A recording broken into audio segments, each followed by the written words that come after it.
आणि आता एक मोठी राजकीय बातमी। राष्ट्रवादी अजित पवार गटाचे प्रदेश अध्यक्ष आणि रायगडचे खासदार सुनील तटकरे यांनी आज सहकुटुंब महाराष्ट्राची कुलस्वामिनी आई तुळजाभवानी देवीचं दर्शन घेतलेलं आहे। यावेळी तटकरेंची कॅबिनेट मंत्रीपदी वर्णी लागावी यासाठी साकडं घालण्यात आलेलं आहे। पुजाऱ्याकडून देवीला हे साकडं घालण्यात आले। तर आपण सार्वजनिक जीवनामध्ये वागत असताना किंवा वावरत असताना अजित पवार असो की वैयक्तिक काहीही मागत नाही, जनतेचं हित व्हावं असं तटकरे यावेळेस म्हणाले।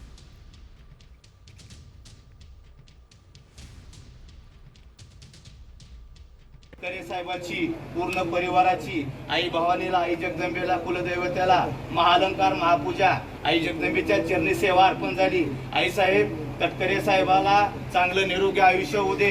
सामाजिक क्षेत्रामध्ये तटकरे साहेबांचं नाव तुझ्या आशीर्वादाने उंच शिखरावर जाऊ दे आणि अशीच सेवा या परिवाराची वर्षानुवर्ष तुझ्या चरणी घडू दे।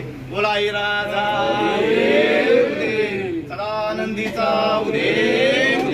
आमचे साहेब देशाचे कॅबिनेट मंत्री व्हावी ही आई भवानीला या चरणी तुम्ही लोक जण। तर कॅबिनेट मंत्रीपदासाठी पुजाऱ्यानं साकडं घातलं असल्याचं देखील बघायला मिळालेलं आहे। या दरम्यान आपण जर बघितलं तर तटकरेंना मंत्रीपद मिळू दे असं साकडं घालण्यात आलेलं आहे।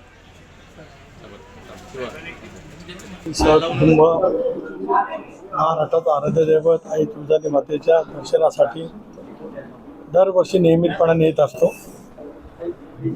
आजही मी माझ्या कुटुंबियासमोर त्या ठिकाणी आलो।